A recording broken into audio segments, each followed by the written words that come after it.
Good morning everyone, welcome back to the online study of maths divine. आज मैं आपको आपकी बुक हिंदी व्याकरण का चैप्टर 1 भाषा, लिपि और व्याकरण पढ़ाऊंगी।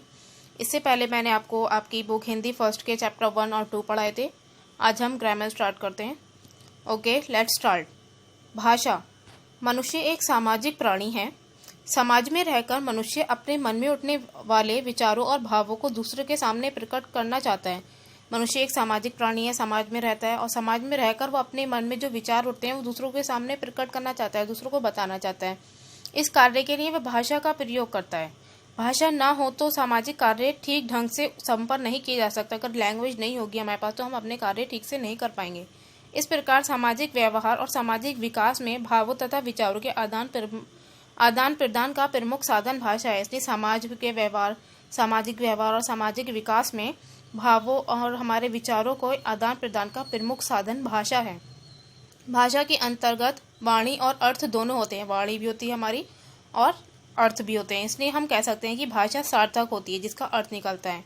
संसार में अंग्रेजी, हिंदी, चीनी, उर्दू आदि अनेक भाषाएं बोली जाती हैं। तो भाषा वह साधन है जिसके द्वारा हम लिखकर, पढ़कर, बोलकर या सुनकर अपने भावों या विचारों का आदान प्रदान करते हैं। भाषा एक साधन है जिसके द्वारा हम लिखकर, सुनकर, पढ़कर, बोलकर दूसरों के भाव समझते हैं और अपने भाव दूसरों तक पहुंचाते हैं। भाषा के रूप।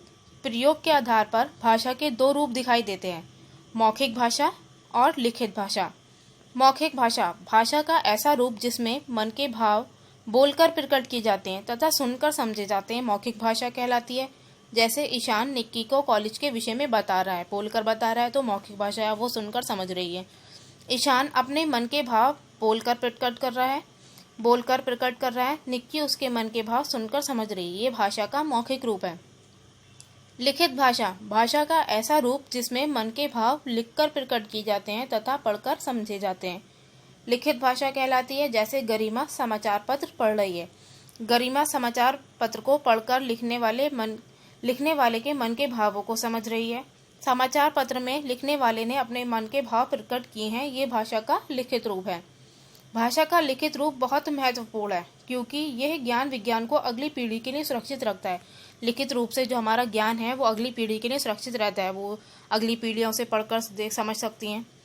भाषा को मानकता तथा स्थायी रूप प्रदान करता है। ये भाषा को हमारा स्टैंडर्ड प्रदान करता है। भाषा का तीसरा रूप भी माना गया है। क्रिकेट समेत विभिन्न खेलों में निर्णायक संकेतों के माध्यम से अपने निर्णयों को व्यक्त करते हैं। जो निर्णायक होते हैं, रेफरीज जो होते हैं, वो अपने जो संकेतों से बताते हैं अपने निर्णय, अपने फैसले, और सब खिलाड़ी उनके संकेतों को समझते भी हैं। ये भाषा का सांकेतिक रूप है।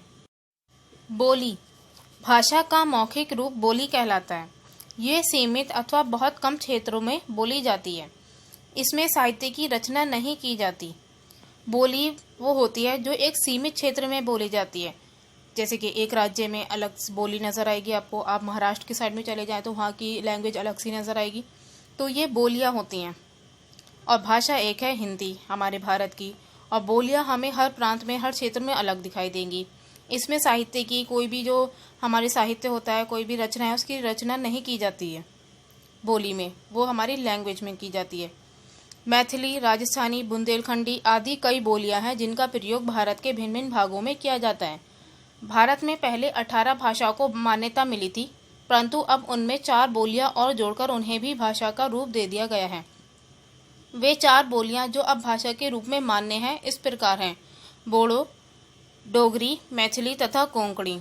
इस प्रकार अब भारत में 22 भाषाएं प्रचलित हैं।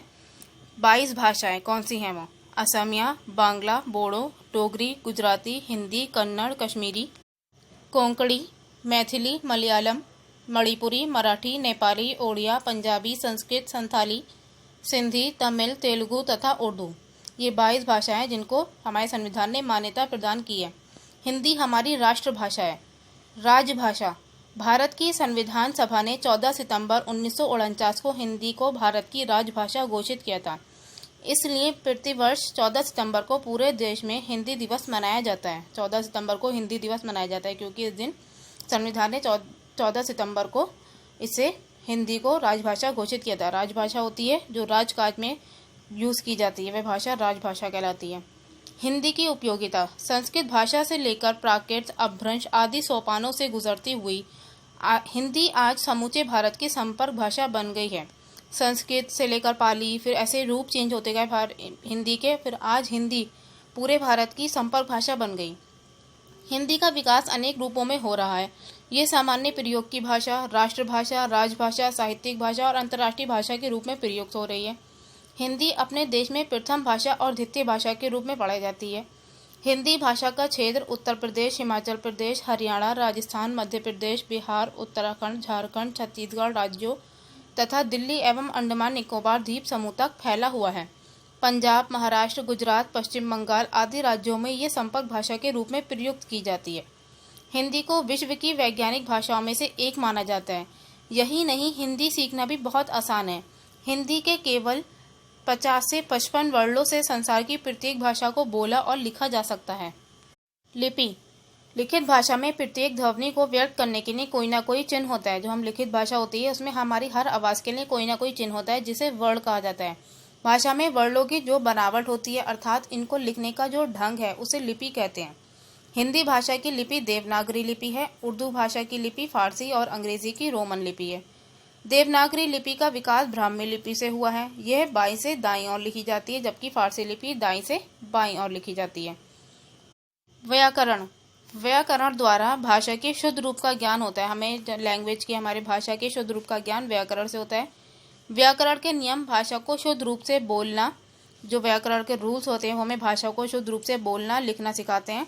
भाषा के शुद्ध रूप और उसके शुद्ध प्रयोग का ज्ञान कराने वाला शास्त्र व्याकरण कहलाता है। भाषा के शुद्ध रूप और उसके शुद्ध प्रयोग का ज्ञान कराने वाला शास्त्र व्याकरण कहलाता है। अतः भाषा के सही प्रयोग के लिए व्याकरण का अच्छा ज्ञान आवश्यक है। हमें भाषा का सही से यूज़ करें, इसके लिए हमें ग्रामर का अच्छा ज्ञान होना चाहिए। सामान्यतः हिंदी व्याकरण में भाषा का अध्ययन 3 स्तरों पर किया जाता है। हिंदी ग्रामर में जो लैंग्वेज का अध्ययन किया जाता है, उसको समझा जाता है, उसको सीखा जाता है, ये 3 स्तरों पर किया जाता है: वर्ण विचार, शब्द विचार और वाक्य विचार। वर्ण विचार जो लेटर्स होते हैं हमारे, व्याकरण के इस विभाग में वर्णों के स्वरूप, उनके भेद आदि के बारे में विचार किया जाता है।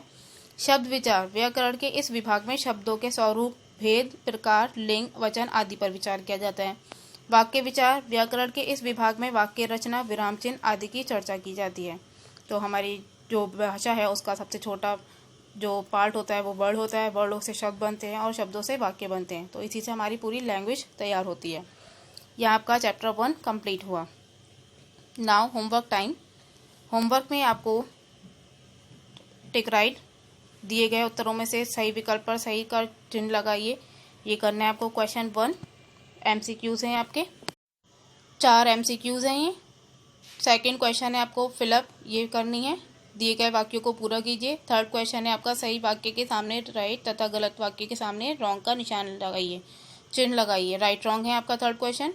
और फोर्थ क्वेश्चन है आपका लिपि से आप क्या समझते हैं, निम्नलिखित भाषाओं की लिपियों के नाम लिखिए। लिपि का किसे कहते हैं ये भी बताना है आपको, इसका आंसर लिखना है और इन भाषाओं की लिपि बतानी है। और फिफ्थ क्वेश्चन है आपका निम्नलिखित में भाषा का कौन सा रूप प्रयोग हुआ है, कौन सा रूप प्रयोग हुआ है इनमें बताना है, मौखिक या लिखित, इन चारों में। ठीक है, ये 5 क्वेश्चन आपको होमवर्क में सॉल्व करने हैं। ठीक है, thank you and good bye.